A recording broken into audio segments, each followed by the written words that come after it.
Ladies and gentlemen, welcome to the Project Egg Show. Today, we have the pleasure of speaking with Dr. Ricki Heller, recipe developer, educator, and writer, who also has been featured on Ellen DeGeneres, Kris Carr, ABC News, CBS News, Shape Magazine, and a ton of other incredible outlets.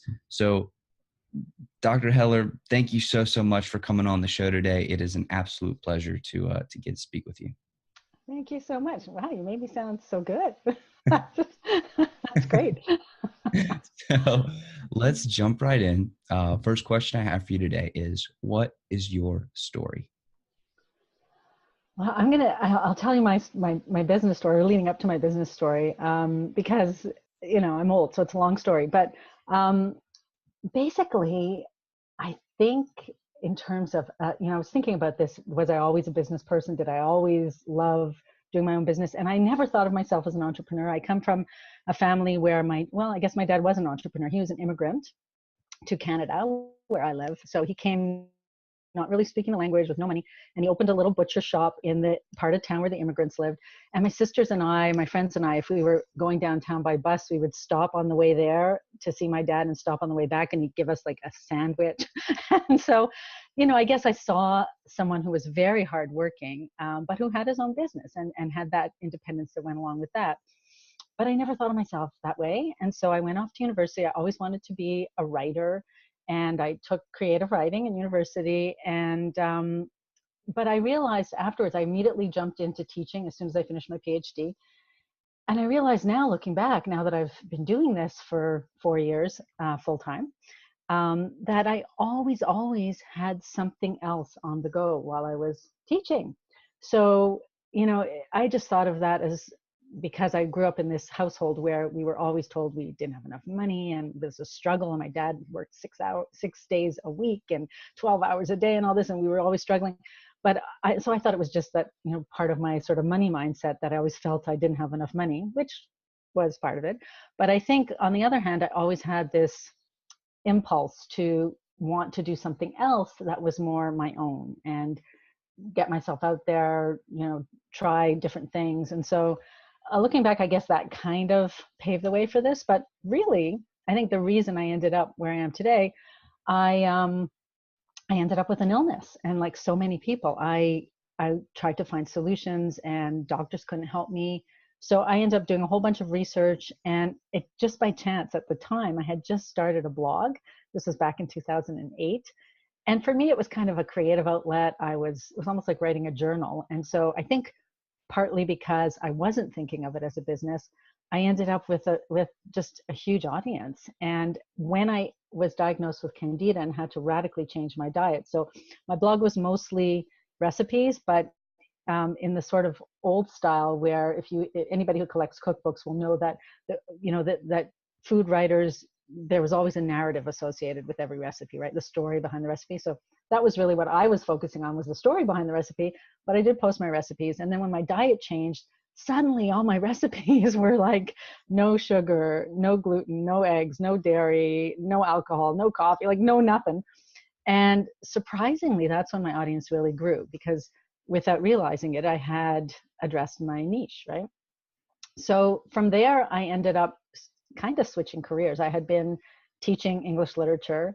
I took a sabbatical when I fell ill, and then I wanted to really understand why my naturopathic doctor was doing what she was doing. So I studied holistic nutrition.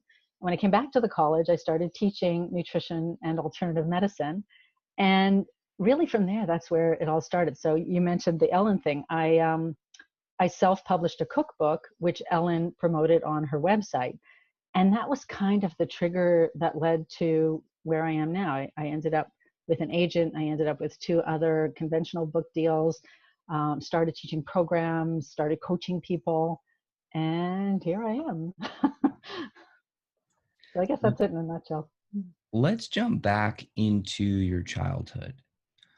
You mentioned how your father was an immigrant to Canada, I believe. Mm-hmm. Can you talk a little more about what he really did and what the rest of your family members were doing, and what sort of household you were really raised in? Can you say dysfunctional? So, I mean, classically dysfunctional household. Now, having said that, I mean, now as an adult, of course, I realize my parents love me. We weren't physically abused in any way, but um, my dad was like an extremely hard worker, as you can imagine. He came to this country not knowing anyone, having no money, and so he really devoted himself to taking care of his family financially, I guess. And, we grew up in a house in a middle class neighborhood, but there was the mindset that we never had enough. And basically, looking back, I can see that we were not poor, but we all believed we were poor, because that was the message my dad really conveyed all the time, that never enough, you can never work hard enough, you can never have enough money. And my mom worked full time when we were kids. So we were kids, what do they call them, latchkey kids or whatever? Like, we came home from school and basically took care of ourselves. And my mom, who was the sweetest, dearest, most, she was just very sweet and introverted and a quiet person. She really, I think looking back, that she was clinically depressed. So in effect, we had a kind of negligent mother as well. So my dad wasn't there physically, my mother wasn't there emotionally and psychologically for us. And my sister, I have two sisters, an older sister and a younger sister. We kind of raised ourselves, in fact. So I can remember lots of times where my dad would go to work, he'd get up at like 6 or whatever, and he'd wake my mother up. She'd make his breakfast, and then she'd go back to sleep until she had to leave for work or whatever. And he didn't get home till really late. So we would cook dinner for ourselves. On the weekends, my sisters and I would make breakfast for ourselves. And, I was a little kid. We were young. What we thought was a good breakfast, I remember my favorite breakfast was saltine crackers with peanut butter and chocolate milk. So not the healthiest in terms of eating, which is kind of ironic, because my mom was a very good from scratch cook. She was a great baker. She was an okay cook, but everything she made was from scratch. But because she wasn't there all that much, we ended up eating a lot of junk, I think. And I think on the one hand, at the time, and certainly as I was in my teens and 20s, this made me very angry. I had a lot of resentment against my parents. But I think looking back, it was the greatest upbringing in terms of teaching me how to be independent and teaching me how to take care of myself, because I had to. Like, I was doing my laundry when I was 8 years old, by myself, because my mom just didn't have it in her to do it half the time. And we all learned how to cook really young. I left home when I was like 18 to go to university and never went back. So, inadvertently, they kind of taught us how to take care of ourselves, which I guess is a good lesson. It seems like in that sort of environment, you probably developed a really strong relationship with your sisters. Can you talk about what that relationship looked like back then, and how that looks now, how that's developed over time? Sure. So, well, my older sister, she's about 4 years older than me. So she actually started working pretty young. She was a nurse, and she left home as soon as she started working. So there wasn't, I mean, I always looked up to her when I was a teenager, but we weren't super close when we were younger, because she sort of was off with her husband, and then she actually got divorced, which was like scandalous to my parents. They thought this was the worst thing that could happen. So she wasn't that close with the family. Interestingly, now, I would say in the past 20 years or so, like once we were adults and, sort of settled, we've really grown a lot closer. And my dad, who is 97 now, he's still alive, he's 97. He's only been in a home for a year. So he was like independent and could take care of himself till then. And so because she's now a retired nurse, she's actually taken care of him quite a lot. And she and I have grown extremely close. My younger sister and I were extremely close when we were younger, and it's kind of the opposite. We're much less close now. And I think because my mom was sort of the picture, I mean, there were days when she would just sit in her room and watch TV, and we didn't know why she didn't want to really engage. But looking back, like I said, I think if she had had a good psychiatrist or a good therapist, she probably would have had a different life. But because of that, and my younger sister is 5 years younger than me, I kind of raised her when I was still at home. So I remember us spending a lot of time together when she was young. I taught her how to read before she went to school. Like, I spent hours, spent hours teaching her how to read. So like, really, definitely I was born a teacher, right? And then when I went off to university, so I kind of abandoned her, I guess, in her eyes. And that's when we kind of grew apart. So it's kind of been the opposite trajectory with each sister. Yeah. So, and I think also when I think back, the three of us, because my mom was the way she was, I can recall we all sort of had this ingrained sense that, like, no one ever told us this, but we felt responsible for her. We almost felt we had to take care of my mom because she was so bad at taking care of herself. So we would do things like clean, she was, again, the sweetest person, but the worst housekeeper. So it's funny now, but like the house was always a mess, and we would, and just no sense of organization. So my sisters and I can recall one time we went through the whole kitchen, like the whole kitchen. We took everything out of the cupboards and we put little labels, these are for the plates and this is where the glasses go. And of course, like in 3 days, it was a total mess again. But we felt this responsibility that we had to help her and take care of her. So that was kind of something that brought us all together, with that goal. We knew instinctively that my mom wasn't great at taking care of herself. So we felt we had to do that. As you were growing up, you mentioned how you struggled a little bit with feelings of resentment towards your parents for the things that happened in your childhood. How did you deal with that? Like, how did you work through that and come out the other side? Lots of therapy, decades of therapy. I could rival Woody Allen in therapy. Yeah. And initially, well, I was, when I was like in my teens, I didn't know it at the time, but I believe I was clinically depressed. And so when I was at university, had a period where I was having like horrible anxiety and panic attacks. So I started seeing a therapist there, and Dr. I think his name was John Porter, just the greatest guy, saved my life. And so I really, that kind of started a pattern of me always wanting to see a therapist. I feel like it's almost like, how people work out regularly, they go to the gym. For me, therapy, I think in the 21st century, almost anybody really should see a therapist. But what it allowed me to do was get a lot of those feelings out in a safe environment. And also, I mean, now I guess I would not necessarily seek out the same kind of therapy, because I think initially I was seeing like a classic psychotherapist where you basically just rehash the past and rehash the past and rehash the past.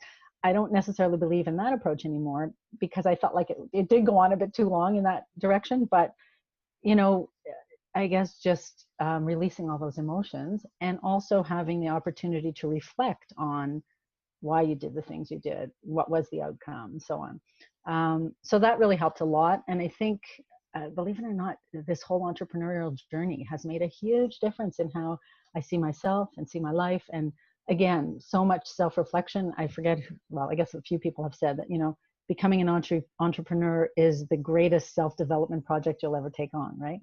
And I totally believe that. So that has helped a lot too. And I think just getting older, like the older you get, the more you understand what your parents were going through, and you realize they weren't evil people. Well, I guess some people's parents are, but mine certainly were not, and that they were just doing the best they could do at the time. And you see what they were up against, when you face many similar challenges as you get older, and you realize, man, I don't know what I would have done in that situation. I don't know if I would have handled it as well as they handled it, right? So yeah, I think that's all those things. As you were getting older in that sort of environment, it seems like that would have been a very large part of what you thought about and your daily routine. But who else were you? I mean, what else did you value at the time? How else did you spend your time? What were some of the things that you loved to do growing up? Sure. And I will say, I actually didn't think about it as a kid at all. I wasn't aware of it, right? As a kid, we all think our life is just the same as everybody else. We don't realize what's happening in like, I didn't know that other people's mothers weren't depressed, but you just figure that's normal, right? So I didn't really, think about that too much. I didn't reflect on it too much at the time. As a kid, I really spent a lot of time doing creative pursuits. I was always very interested in creative pursuits. And because I was such a keener at school, I got a lot of support and encouragement from my teachers. So I think that's where I got a lot of the nurturing that I didn't get at home.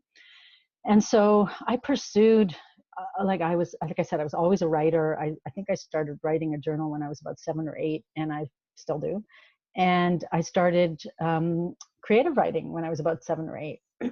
So, and I know every writer has this in their pocket somewhere, but I wrote a novel when I was 10, and showed it to my teacher. I was all excited, but in my case, my teacher got excited and she had me, and I look back and I think, in my 20s, teens, 20s, 30s, I would not have been able to do this. But as a kid, I just had the confidence. I just thought, oh, okay, sure, I'll do this. So she said, I want you to read this book to the class every week. We're going to set aside an hour for you to read to the rest of the class.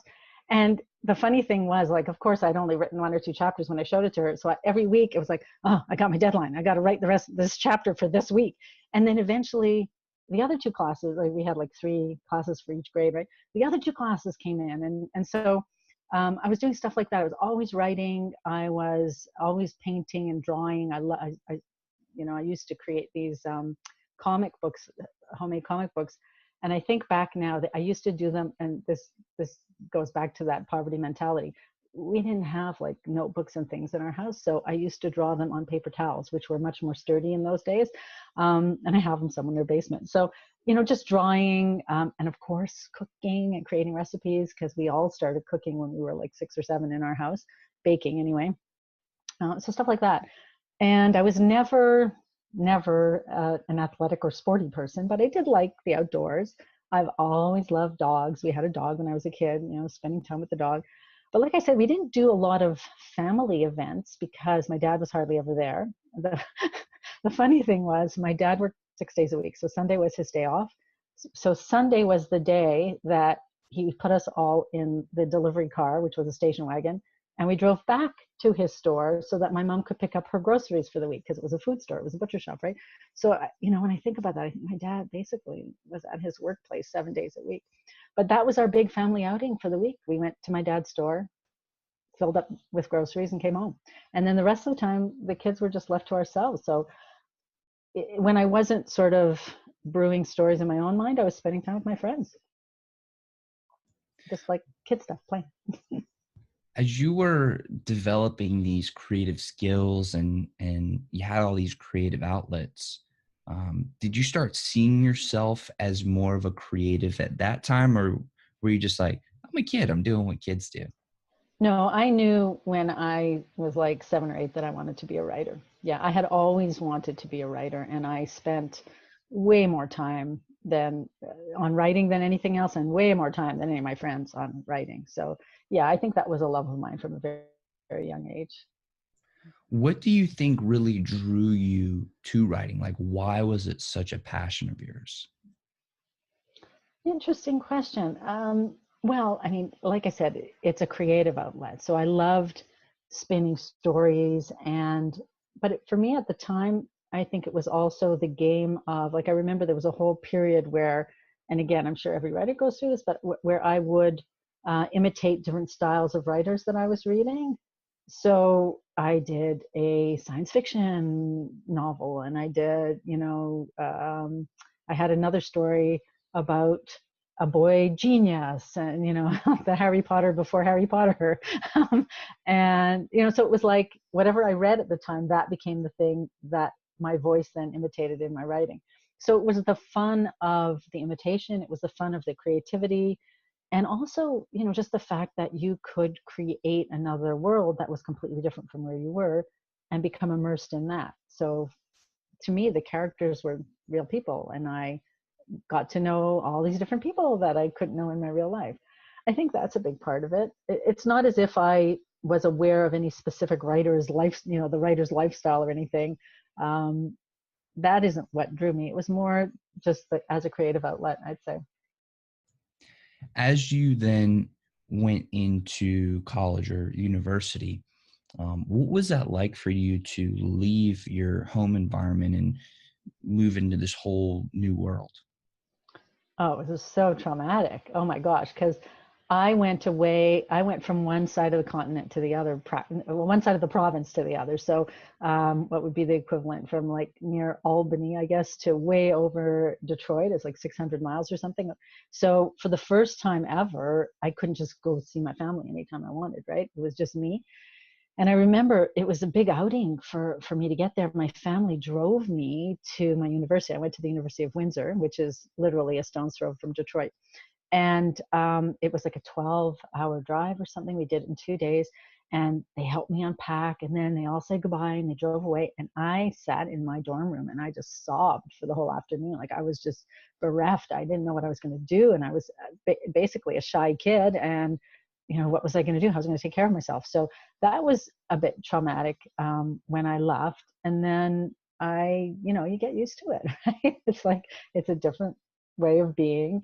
I think the other it was culture shock for me was that I had always been like an A student and always the top of my class in my little high school. And then you go to university and there are lots of people who are just as smart as you and smarter than you.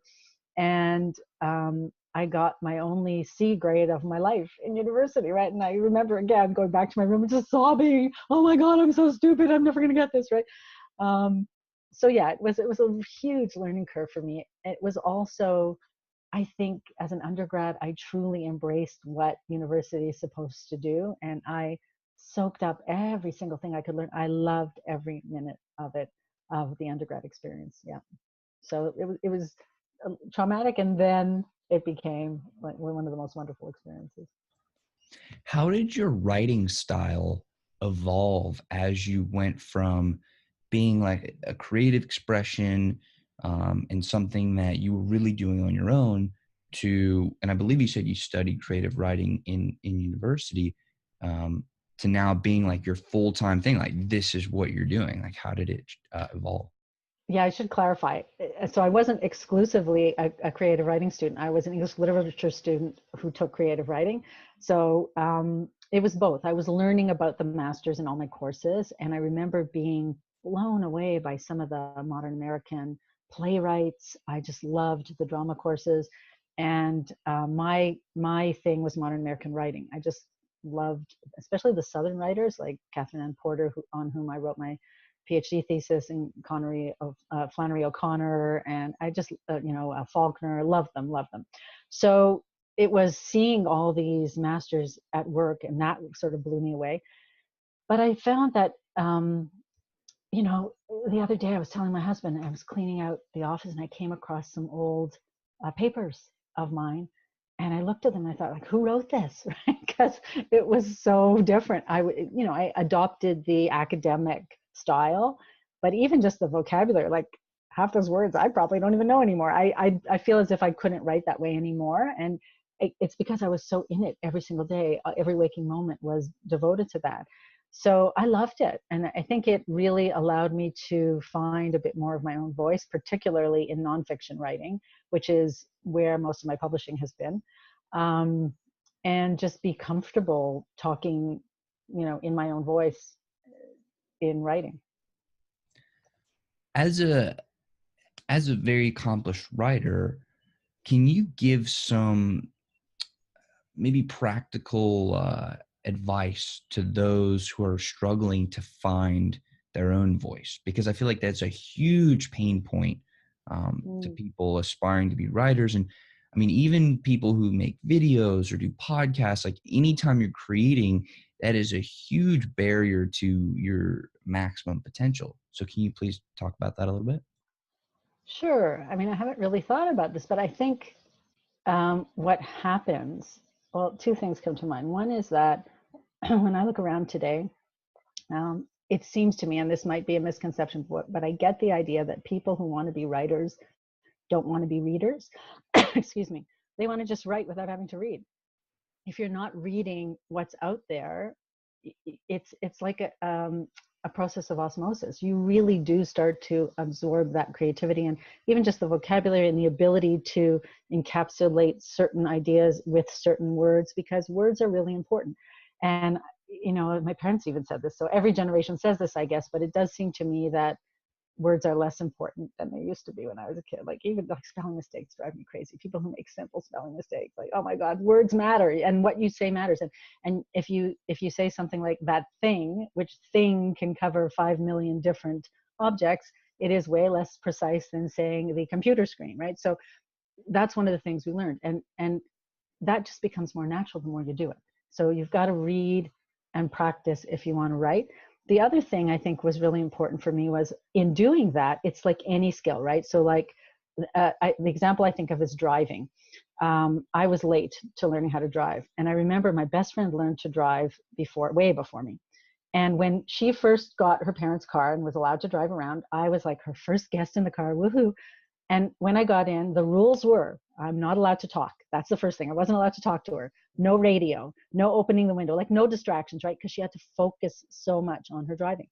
And I remember thinking about that when I learned how to drive for the first time at age 33, like I am never going to be relaxed enough to just talk to somebody. And what happens is the more you do it, the more you do it, the more you do it, it becomes totally habitual. Well, writing is like that. So the more you write, and if you continue to write until the point where it just feels like part of you, you're not thinking about it in the same way anymore, that's when your voice is going to come out. Because you're not going to have to focus on the rules and the structure, and that's not even going to be in your head anymore.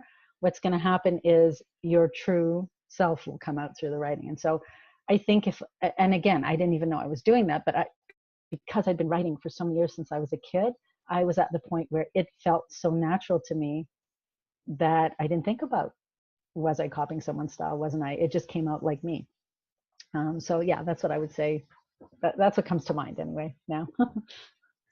When you're practicing and you're doing it over and over and over and writing more and more and more, do you think that, at least in the beginning stages, focusing on the quality and being perfect and as good as you possibly can be is more important? Or is it more important to just do it and just put yourself out there and just go for quantity, at least in the beginning?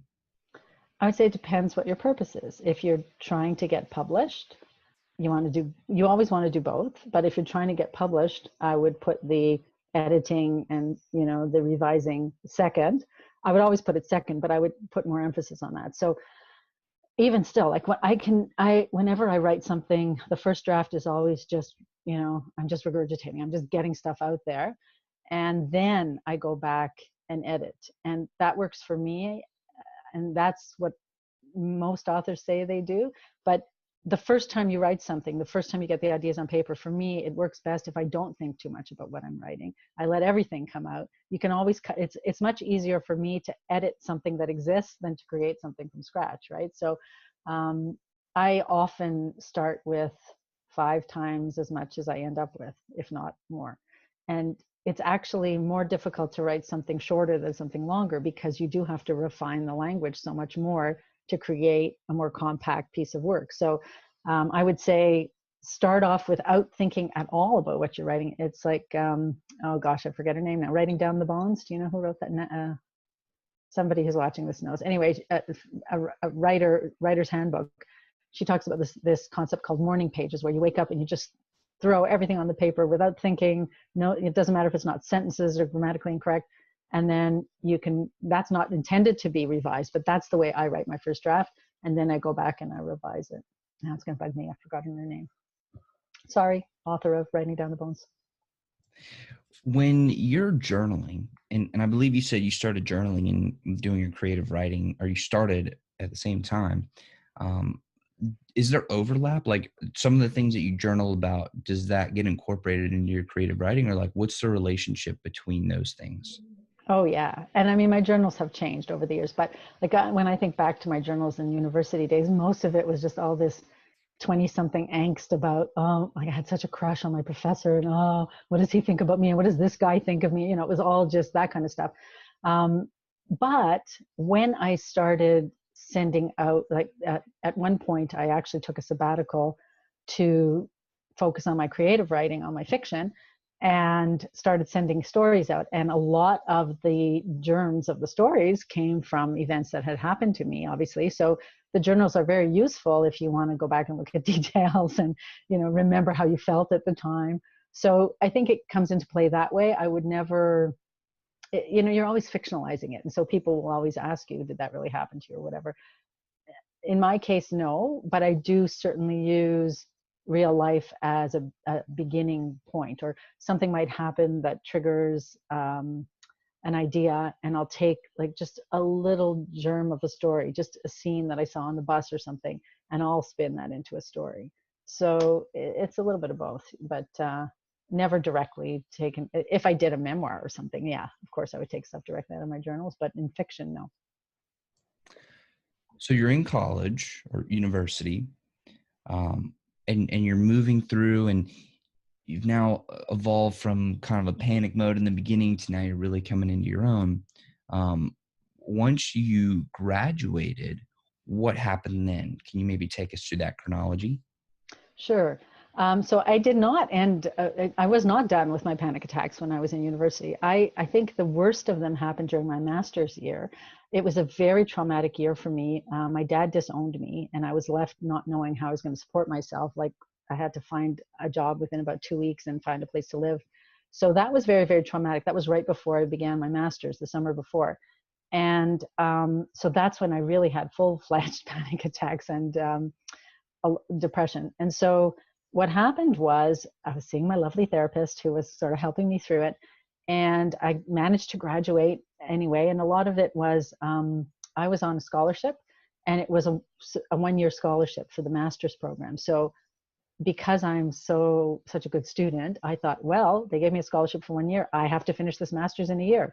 I didn't realize, like, I could have dropped a few courses, taken them later. Maybe that would have eased my anxiety and whatnot. But anyway, I did manage to finish it. And then I came here to Toronto, where I am, to the University of Toronto to do my PhD. And honestly, I believe this is how my panic attack stopped. So I was at the point where I was visiting the emergency. I was 24 years old, and I thought I was having a heart attack. I'd go to the emergency room like 4 or 5 times a week. They already knew me there. It was humiliating.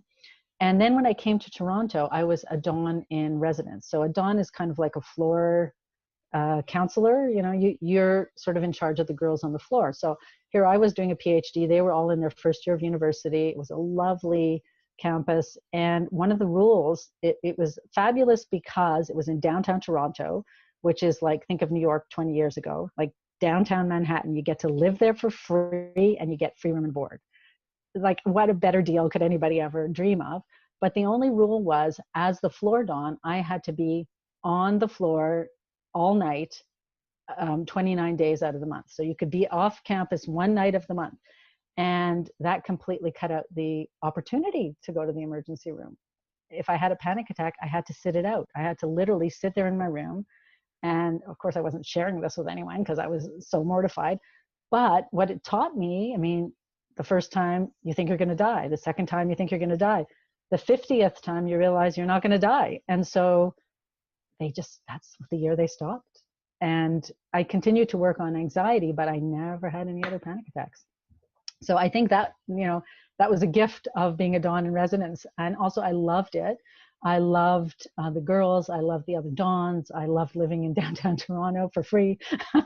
So it was just a really good year, meeting other students. And again, although at the University of Windsor, where I did my bachelor's and my master's, there were students from around the world. It was so much more so in Toronto. It's so much more of a cosmopolitan city. It's so much bigger. It was just a great experience all around. And from there, I ended up getting my first apartment by myself and starting my first job at Seneca College, which is where I taught English for 27 years. So that's really how things changed from there.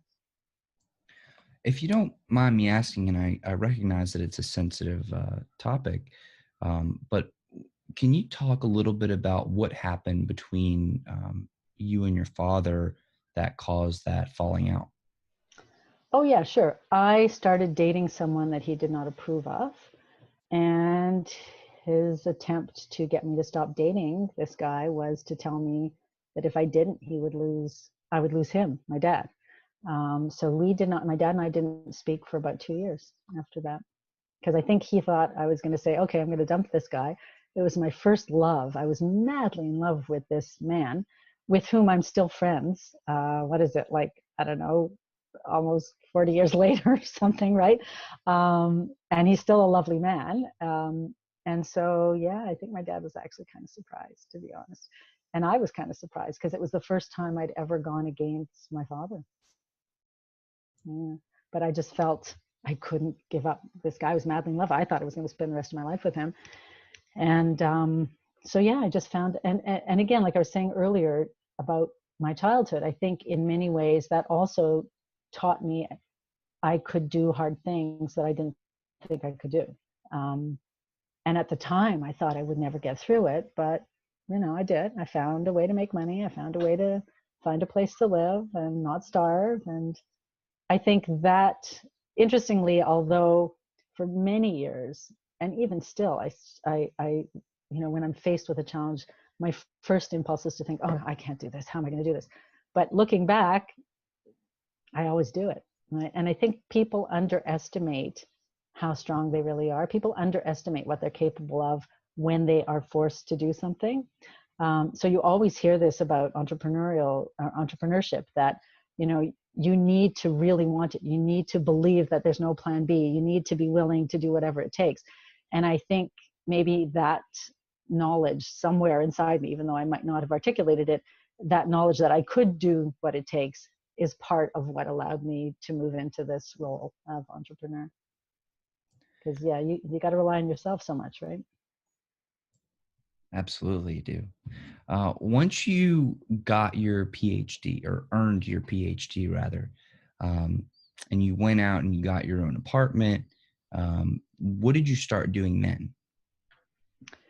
So I was a TA, teaching assistant, during my PhD for the first, I think it was 2 years. I can't remember now. So I was working again, and I was doing some very limited part-time writing. And then when I got my first apartment, it was very coincidental. A friend of mine started teaching at Seneca, where I taught, and I honestly was just fascinated, because here in Canada, the college system, we have 2-year colleges, and then we have universities. So the 2-year college system is probably very similar to like a trade college or something. So Seneca was the only college that was actually teaching literature, which is what I was studying, right? So I thought this was really cool and amazing. And I said to my friend, can I just come and like see what you do there? So she brought me to the college, introduced me to the dean. I took a little tour. I thought it was fantastic. I told the dean, I sent the dean a little thank you note after I'd been there. And next thing I knew, a couple months later, I got an invitation to interview for a position. And I assumed, because she had only met me for like 20 minutes and we hadn't talked about anything else, I assumed this was like one course or a part-time thing that I would be able to use to supplement my income to support myself while I was finishing my PhD. Well, it turned out it was an interview for a full-time teaching position. And I got the job. So that's how I started my career at the college. And when I took the job the following September, I ended up doing my PhD part-time for what feels like 5 million years, but I think I ended up, in total, it took me about 8 years to finish, because once I started teaching, I never went back. And the funny thing was, my first year as a Dawn, our senior Dawn was this woman who, when we all introduced ourselves, she said she was doing her PhD in philosophy, and she was in her 7th year. And I remember thinking, oh, like, how lazy do you have to be to take 7 years to finish a PhD? Right? And then it took me 8 years. So I thought that, I always remember that, and I always feel horrible for thinking that. So yeah, when you're working full time, it's very difficult to work on a PhD. So it did take me a very long time, and then I just continued teaching. But like I said, all the time, I was always doing something else. So at the beginning, I would take on additional teaching work at night, like for other courses. At one point, I also taught, it was supposed to be part-time, but it ended up being almost full-time, for a college here called, at the time it was called OCA, Ontario College of Art. Now it's called OCAD, Ontario College of Art and Design. It's now a university designation. And I started their English lab, their English tutors lab there. Again, it started as a part-time job, and I ended up being promoted when I was there. And I loved that job because it was English, but it was also all these artsy people, like they were all artists, and I just thought they were all so cool. I just loved it. Very, very creative. So I was doing stuff like that until I ended up focusing more on my writing, and that's when I started doing like part-time. I would send out personal narratives, is what they're called, like personal essays about life experiences or whatever, and I had quite a few of those published, and then books came way later. At what point did you start your blog? Was that the personal narratives? Because I believe you said you started with recipes. on your blog. So where did that really fit in, and how did you find the time to do that? I look back quite honestly, and I don't know. I remember sitting in my office until I went to sleep. So I would work at school during the day, and then every evening after dinner, I'd come up because again, at the beginning, it was just so interesting and exciting. It was fairly early, I think, for blogs, because I learned about blogs like in 2007. And again, even though in the end, I was very ready to leave the college, the gift of the college was that I taught computer programmers. I taught them English, but because of that, I knew about all these things like blogs and computer stuff. And so I was fascinated, and I thought, I want to see what these blogs are all about. So I had started a blog the year before. I honestly think it's still on there because I don't know how to delete it. It's like a free Blogspot blog called Elsie Dog Blog or something like that. We got this dog Elsie, and I just wanted her to have her own blog. So that's on there somewhere still. But then the following year, I started this one, which has morphed into just rickiheller.com. But initially, my blog was called Diet, Dessert, and Dogs. So the 3 Ds that I'm most obsessed with. And that's what I wrote about. I wrote about like being on a diet all the time, and dessert recipes and my dogs. And like I said, there were all these little stories. So it was more of an outlet. And because it was new and exciting and a creative outlet, I would just spend every evening practically sitting in my office and writing my blog. I used to do like a blog post every night. I can't even imagine how I did that now. So I loved it. And I think because it was fun for me, I was able to sustain it. And partly because it was fun for me, that's why I drew an audience, because I really was enjoying it and they were enjoying it. And then as that sort of morphed more into a business site it still has recipes, but it also has health information and videos and different things. A lot of my writing was relegated to other areas. And so, like I said, I took a sabbatical to work on fiction. I also, I worked for Simply Gluten-Free Magazine for 6 or 7 years as as an associate editor who did vegan articles for them every month. Every 2 months, I guess they're bi-monthly, and other magazines I've done recipes for. But the stuff that I really enjoyed the most I would say actually I enjoyed the fiction the most, but the second most was the personal narratives. So like, I think, I'm trying to remember now if it was the first thing I ever published. I wrote a story about my mom because my mom died very young at 62. And I wrote a personal story about my relationship with her and how I felt about her through our lives. And that was published in a national magazine here in Canada called Canadian Living. And that was just like the greatest high I've ever experienced. I mean, I was so excited to see my name. And that never goes away. Anybody who's had anything published, that, like, or at least I still feel this way. It doesn't matter what it is. It's a book, it's a magazine, it doesn't matter. You see your name printed, so exciting. So I was just thrilled and I loved it. And that from there, I just kept doing that and kept sending stuff out whenever I had the time, which is not as often as I would like. As you were starting your blog, you mentioned how it was really fun for you and it was this creative expression, and you added those little stories in there. And because it was fun, you're able to sustain it. And then the community was also resonating with it. But how did you initially get that community? Like, I feel like you can start a blog today and you can just start writing, but most of the time people aren't going to come check it out unless you do something or get it out there somehow. So how did Yeah. you really start building that community?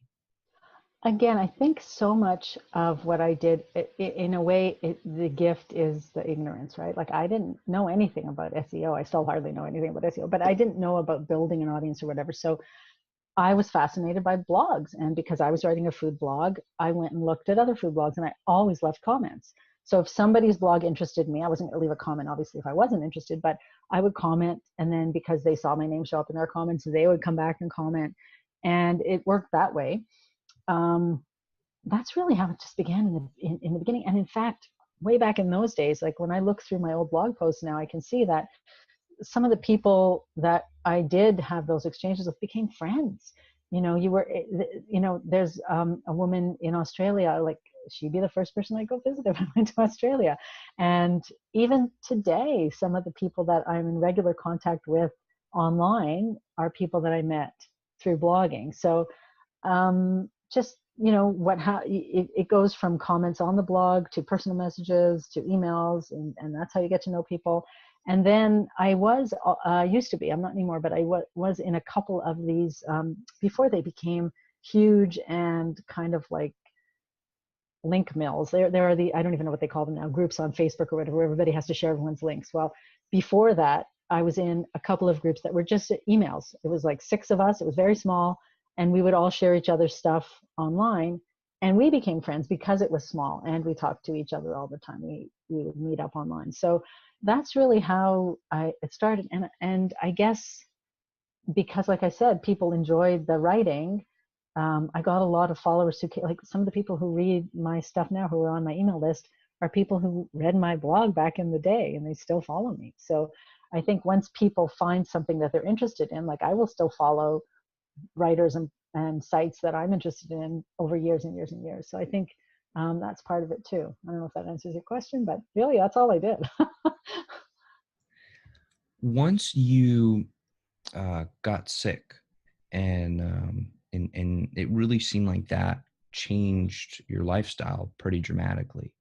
Um, how did that affect the style of your writing and your voice and your identity, who you really saw yourself as? I think it affects you dramatically. So as I said earlier, like first of all, I don't think I ever sent anything out during that period. No, that's not true. I sent out an academic article that was published. And again, I had no idea at the time. It was apparently a pretty prestigious journal, and I was still a master's student, and they published my article. And the only reason I sent it was because my mentor told me to. I would never have even thought to. So I myself really turned inward, and I think that's what happens to a lot of people with anxiety. And of course, that's part of the problem, right? So most of my writing was journal writing and just trying to get feelings out and trying to understand what was going on. And I think that really puts it really reins in creativity, obviously. But for so many people, that's what stops them from really writing. And when you're so focused on fear and worry and anxiety, you're unable to see beyond yourself. So, never mind sending something to a publication. The first thought would be, oh my God, of course not. They're never going to accept me. I'm nothing, I'm terrible, blah, blah, blah. But you don't even have something to send because you're not writing when you're so worried. I mean, I was literally for a few years there, just almost unable to function. All I did was, because I have the student, got to be a good student mentality. I did my coursework, handed things in, went back home and spent most of the day worrying. So it wasn't a very productive time at all, let us say. Understatement of the century. Yeah. When did your diet change so drastically? When did that shift come about? So I was first diagnosed with Candida in 1999, and that's when I made most of the changes. I was on a very, very strict diet for about 2 years. And then I slowly, at that time, that's when I went to nutrition school to become a holistic nutritionist. And at that point, I was just eating whole foods, healthy diet. So I started reincorporating other foods. And that went on for about 10 years. And then in end of 2008, beginning of 2009, I decided that I was healthy enough to eat regular treats at Christmas time. And in about 3 months, I was so sick. I don't know if you know my story, but people know my story. I had this horrible rash on my chest that went all the way down to my belly button. And I was really ill. I had had recurrent sinus infections. I had foggy thinking, all kinds of horrible symptoms. So then I had to go back on the very, very strict version of the diet. And I've never really come off it since 2009. The second time, and if anyone knows anything about candida overgrowth, each time you have a relapse, the candida is more virulent and it's harder to get rid of and it takes longer. So it took about 2 years before I was mostly cleared up. I'm still not 100%. I still have some mild symptoms that come and go. And so I never really went back to eating the old way.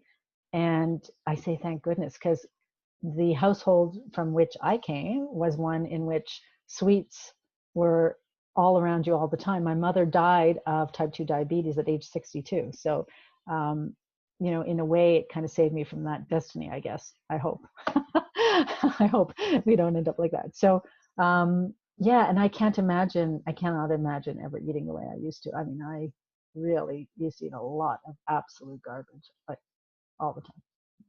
So yeah, it was. So I would say my diet permanently changed in 2009, and that was when, 2009 I published my first cookbook, and then that book was revised. The first book I published with a publisher was Gluten-Free, Sugar-Free Desserts. And while I was writing that book, I was approached by a publisher to write a book on Candida, which is what I really wanted to write. So I ended up doing these two drafts simultaneously, and I would never recommend that to anyone. Don't ever write two books at the same time. It'll almost kill you. And so from there, yeah, I just do what I do now. I eat about the same way. I've eased up my diet a little bit, but I will never have sugar again, never have gluten again. Those are the two absolutes for me. If I have a little bit of vinegar in my salad dressing, that's a big cheat. So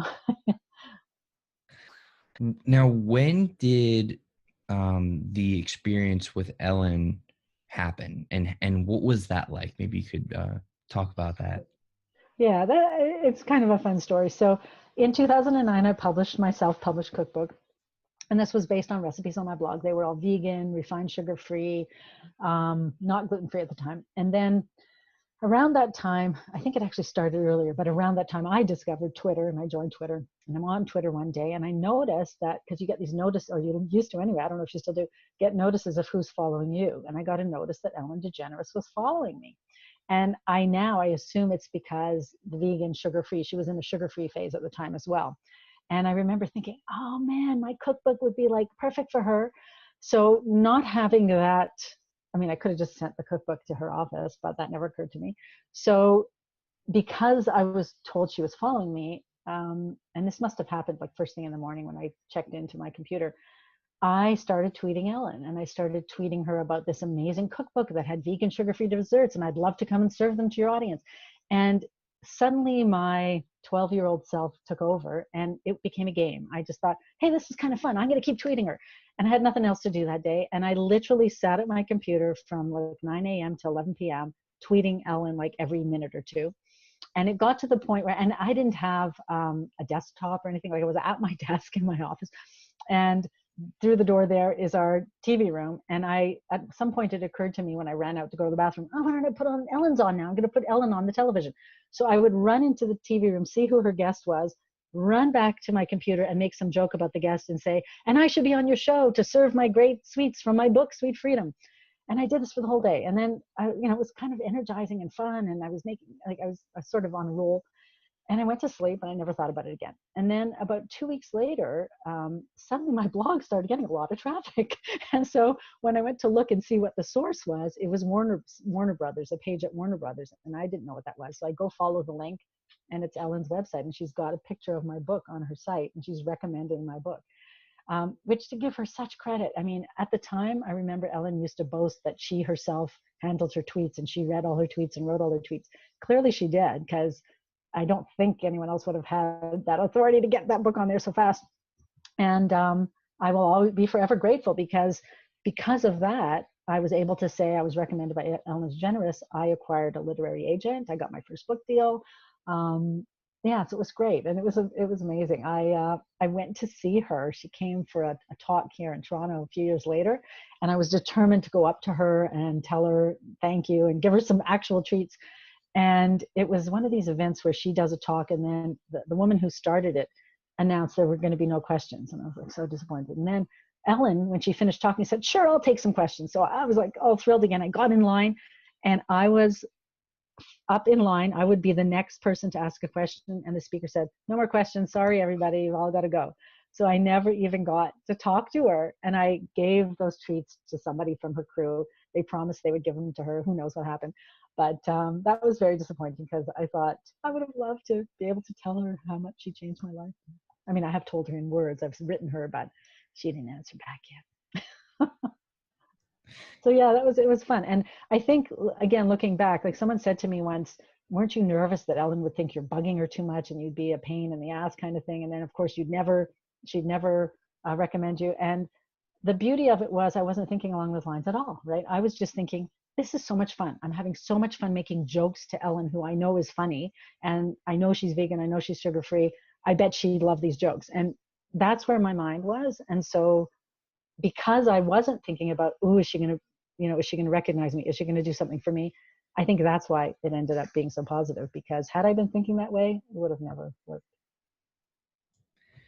We've talked a lot about your past and the things that you've done and how you've gotten to where you are today. But can you talk about exactly what you're doing now and really go into detail on all of your current ventures? Sure. And it's always in flux, I will tell you that. But right now, some of the things that are quite established in my business, I still run my site. I still create all the original recipes and I do the videos, and I really enjoy doing that. I love recipe creation. For me, one of the things that is most fun and why I've decided to keep doing that is being able to create foods for people who feel like they don't have options. So when I first started teaching online, I also started coaching people. So when I started posting about candida and candida recipes, I had a lot of questions from people if I could help them out. And so that's when I started coaching. So I will still do limited one-on-one coaching. But the way that started was I would work with people to help them learn how to live well within dietary restrictions. And I would create custom recipes for them because they couldn't find any recipes that they could eat. And so I still love doing that. So I still have the recipes. I still have the videos. I do, like I said, very limited coaching, but I have 3 programs basically. I've got a Candida Kickstart, which is for people who've just been diagnosed or just starting out on an anti-candida journey, and they sort of don't know where to go with it. They don't know what to do. It includes food, and like I said, it's a very restricted diet, but I always recommend you work with a practitioner because you need to know what supplements are good for you. I include all the supplements, I include the protocol, but it should be tweaked for each individual, and I don't do that. So my program is mostly about how do you live well this way. And so it looks a lot at mindset and the challenges you're going to face psychologically. Like, how do you deal with going to parties? How do you deal with holidays? All those kinds of things. And as well as food and menus and all of that. So that's a 6-week, or I should say a 6-module program. It can be as long as you like. You get lifetime access. And that's sort of the entry level program. Then I also have an ongoing membership club called The Sweet Life, which again, the focus is a lot on food for people who are on restricted diets and are just maybe getting bored with eating the same thing all the time, or they're looking for new ideas. We get new recipes every month, and people can get some live coaching from me in that group. Once a month, we have a live coaching call, and then all kinds of other resources. We have a really expert interviews. I'm really excited about. Next month, we're going to have someone talking about EFT, or emotional freedom technique, which is also called tapping. So different ways to be healthier within your restricted diet. And then the latest program I started, which has only occurred twice now, is called Reclaim. And that's a very small group, exclusive sort of individual coaching kind of program with just a few people, where we go very deep into why people might have trouble sticking on the diet. So I didn't realize this at the time, but again, your audience often tells you what they want or what's most interesting to them. And I had a lot of people asking me about, how do you stay on this diet for 20 years? like, don't you cheat? And honestly, I don't cheat. And I still love sweets. I'm definitely a sugar addict. I still eat too many sweets, but they're the kind of sweets that aren't going to mess with my candida or my blood sugar. So when I got asked that enough times, I realized this isn't easy for everybody. and it certainly wasn't easy for me in the beginning. So this is a very intensive, long-term, it's a 6-month program. And we look at all the things you need to look at and what you can do to ensure that you make those changes permanent, to make it easier to stick with it. Because, candida is certainly a good example. If you do cheat, you're really risking your health. Or people who are celiac and eat gluten anyway, to me, that just doesn't make any sense, right? Why would you do something that would harm your body that badly? So I really want to help people who are having trouble sticking with it to be able to do that. And that's where it is now. I don't know if I want to say this because I haven't said this anywhere yet, but I will. I'll say it so that I have to do it. I am starting a podcast. Yeah. So that's going to be a little bit of a departure from what I've been doing so far. So that's all I'm going to say about it. It's not focused specifically on food.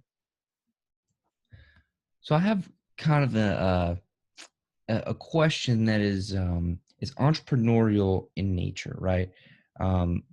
One of the things that I'm like obsessed with and I can't stop thinking about is brain health optimization, right? Like eating the right foods and living the right lifestyle to maximize your brain's potential, right?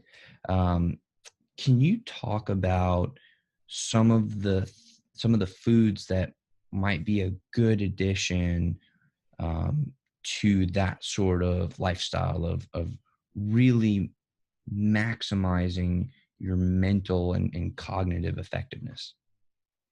Sure. So the first, what comes to mind first are the things you should not eat. So you should not eat, I'm not even going to say excess sugar. You shouldn't be eating sugar, period. No added sugar. If I had to do it all over again, that would be a big piece of advice I'd give myself, because sugar can just destroy everything, but particularly the gut health, and that's directly related to the brain health. And also, I mean, so many studies have shown that genetically modified organisms, GMOs, are just, anything highly processed, artificial ingredients, it's just not good for our bodies. So I really, really try to stay away from all of those. But to nourish the brain, the first thing that comes to mind for me are omega-3 fatty acids. So very good for brain health. And one of the things we're taught in nutrition school is, I look for plant-based sources. So like, I know that salmon, sardines, a lot of good fatty fishes are great for that. But for my sources, walnuts are a really good source of omega-3s. And we were taught that you can remember this because they kind of look like a little brain, right? When you look at a walnut half. So omega-3s, flax seeds are really good as well. Any kind of healthy oils are really good because so much of your brain is made up of healthy fats. And then these, I'm just going to say this because they're good for everything, are dark leafy greens. All of the nutrients that you need. So you're going to want to look for healthy fats, and you're going to want to look for all of the nutrients that are going to support the neurological activity. So B vitamins are really good for that. And if you're looking for Bs, whole grains are a great source of B vitamins. And also, I'm going to say dark leafy greens like kale is number one in my books, but kale, collard greens, Swiss chard, spinach is even good. All of those. Green. That's awesome, by the way. So thank you very much for that. Oh, good. And are there any other, so we kind of covered like food and like diet stuff. Are there any other lifestyle things that would really help aid this effort, really? Yeah. Don't be anxious and have panic attacks. That's not good. I have come to believe, and certainly dealing with people who have candida now over the past, what's it been, 10 years or whatever, I used to tell my clients to try to de-stress, but now I've really come to believe that stress, almost more than your food, is a key factor in your overall physical health and certainly your brain health. So I would do anything you can, and it's almost like cliche now to say meditate. Everybody's telling you to meditate, but studies have shown that it really makes a difference. So whatever form you do it in, for some people it could just be, walking in the woods or me playing with my dogs or whatever, but something that allows your brain to focus and remove itself from all of the talk going on in there, right, is very, very healthy. So yeah, for me, my number one thing that I'm always trying to do is find ways to de-stress, because I know, certainly from my past, but even in my present, the more stressed I am, the less focused I am, the less I'm able to get. And even if I do work, if the quality's not the same, if your mind is always wandering to the things you're worrying about and you're anxious, it's really detrimental to all the good things you want in life. So that would be the other thing I'd look at. And of course, I mean, exercise goes without saying, but I would put stress before exercise, de-stressing before exercising, for me. How do you go about meditating? Like, what is your, I guess, process, or what does your practice look like? For me, because when I was going through this high anxiety period at university, I think it was my family doctor who introduced me to progressive muscle relaxation.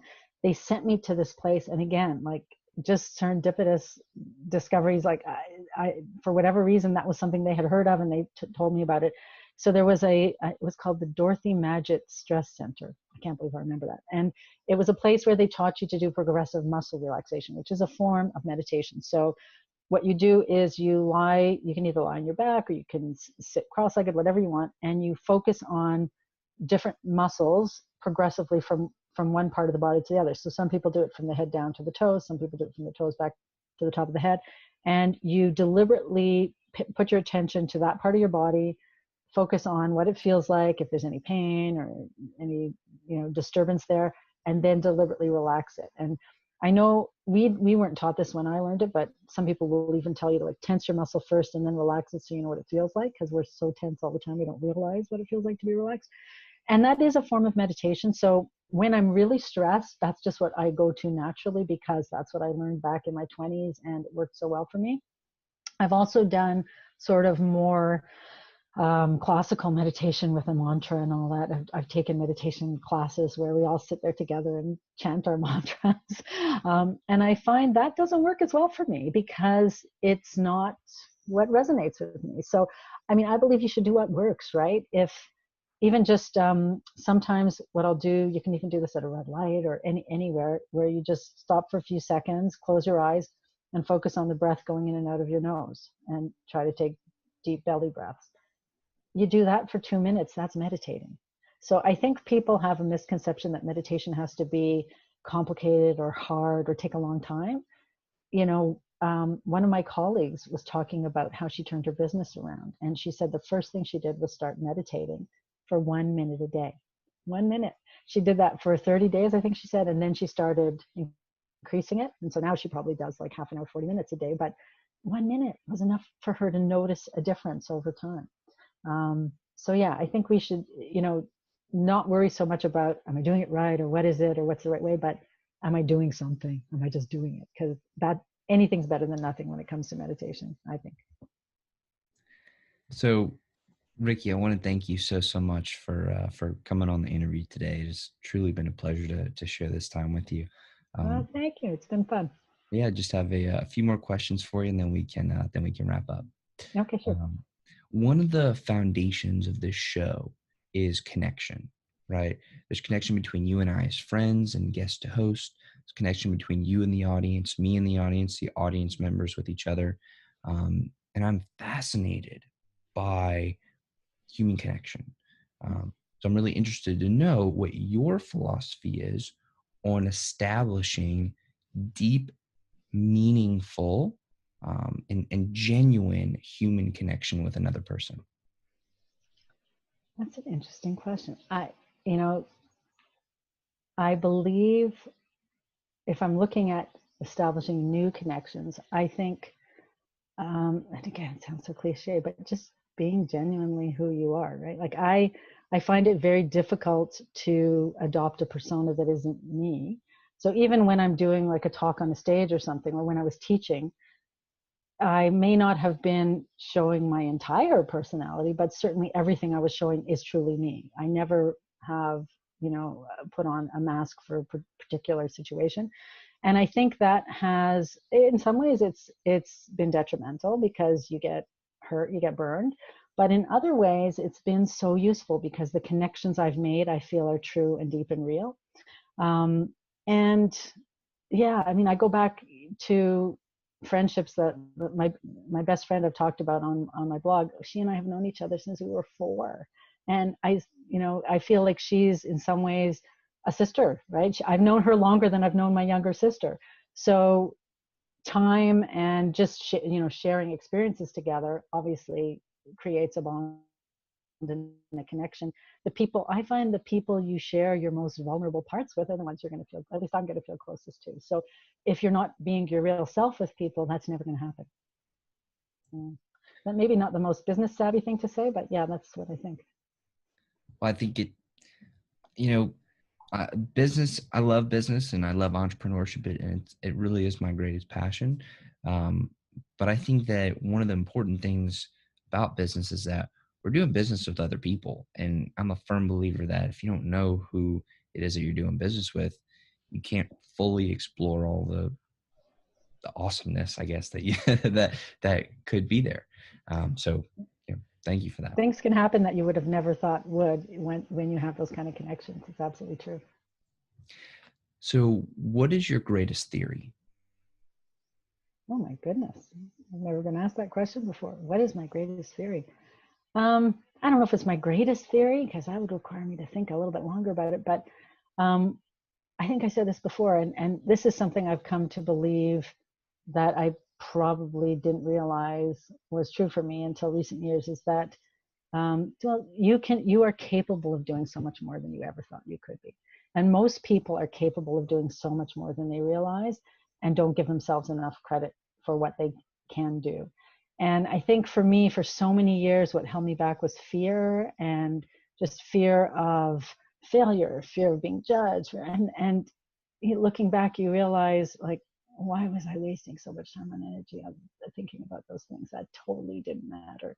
And you missed out, as so many people say. I mean, for me, for sure, if I regret anything in my life, it's the things I didn't do. I don't regret any of the things I did do, even the things that turned out horrible, because they led me to where I am today. And I really believe that. So just go for it. That's my greatest theory. Go for it. What is your biggest fear? Spiders. Seriously. Yeah. I don't. You didn't mean it that way, did you? That's not what you were thinking of. Do you mean in business, or? I guess in life. I mean, spiders are very scary. Don't get me wrong. They are. I really wouldn't like it if a spider started crawling on me right now. But maybe something that is more at your core. Well, I think I was just talking about. To me, my biggest fear is not trying something, maybe because I'm afraid, or that I will later regret not having done something that I could have done. So I'm not going to regret things that I know were impossible, or like I often will say, I don't regret that I'm not a Olympic figure skater, because I don't have the genes for that, right? But if it's something that I felt I was capable of doing and I didn't try out of fear, that would be my biggest fear, I guess. Yeah, that I would hold myself back because of fear. We've talked a lot about lately in the past couple of years. We've talked a lot about professionally what you've been up to, but can you talk about what's also been going on in your personal life parallel to that? Sure. It's pretty much been the same for a while. I met my current partner 22 years ago, so we've been building this life together, and we live with 2 dogs, and we, like I told you at the beginning, we recently got a puppy. So just building this life, and I am a huge dog lover, so I really do kind of think of them almost as my children. I know, when I say fur babies, I kind of almost mean it. I was very happy to learn in recent years that studies have shown that when owners look into their dog's eyes, their bodies create the same hormones as when mothers look into their baby's eyes, oxytocin. So it's the same love hormone we have for animals, and I really do feel that. So we've been building this sort of little family over the years together, which for me was a huge, I guess, accomplishment after having gotten out of a failed marriage before I met my current spouse, and it was very traumatic, and I thought I would never ever be with anyone again. So yeah, that's like not a heck of a lot. I mean, that's it really. My like I said, I don't know if I mentioned it on here, but my dad has been aging, and spending more time with family. I live in Toronto. My family, the rest of my nuclear family, lives in Montreal. So we've been spending a lot of time going back and forth. And in very recent years, I've been spending more time traveling, which I haven't done for a long time. also because of fear of flying. So in the past few years, I've gotten back into flying and just going different places, which has been feeling great. So I'd love to do more travel. Is there anything about yourself that you think is an important part of who you are that I did not ask you about today? In other words, what did I miss? I don't think really, don't think you have missed anything essential. I think, yeah, nothing that people need to know. I consider myself a very loyal friend. We didn't talk about like personal friendships, but like I said, I've had friendships for many, many years. And I'm the kind of person that once we are friends, we're kind of friends forever. Because of that, I have very few extremely close friends. I do, I, well, yeah, this might be something I alluded to this. So I consider myself a very shy person. Like in this kind of context, I'm very chatty on camera. I'm very chatty with people who know me well. Like if I tell my husband when I come home from travel that, I was in a group of people and I was quiet, he won't believe me because, because like I never shut up at home. But that's something that people who don't know me might not realize is I'm actually a shy person. So, Ricki, I want to thank you again so much for coming on the show today. I have one more question for you, Okay. and it's a little bit of a selfish question, so I'd appreciate it if you'd humor me a little bit. Um, I'm 24, right? I have a couple of different businesses. I said before, entrepreneurship is my greatest passion. But the show is also a tremendous passion of mine. Um, what question should I be asking you that I just wouldn't think to ask? Wow. That's a tough one because I'm not an interviewer like you. So I would say, no, I'm not going to turn it back on you and say, what questions should I ask? Um, Honestly, I can't think of one. I think you've asked some fabulous questions and and have delved very deeply into stuff that like nobody else usually asks on interviews. So I think you got it. Well, thank you very much. Again, I appreciate so very much the time that we've been able to share together, and I appreciate you going so deep on a lot of those things. It really means a lot, and hopefully we can also be friends forever because that'd be really cool. That would be great. It's been an absolute pleasure. Thank you so much. I really appreciate it. Well, thank you again, and to everybody who's listening, thank you all so much. Y'all are the reason that I do this, and I want to thank you so much for supporting the show and watching or listening. Y'all are the best, and I love you guys. So thank you very much. You want to wrap up? Thanks, everybody. Thanks for watching. It's been great chatting with you. All right, everybody. This has been another interview with Project Egg, where we speak with incredible entrepreneurs so that you can build your business, create your dream life, and we can all live in a better world together. Take care.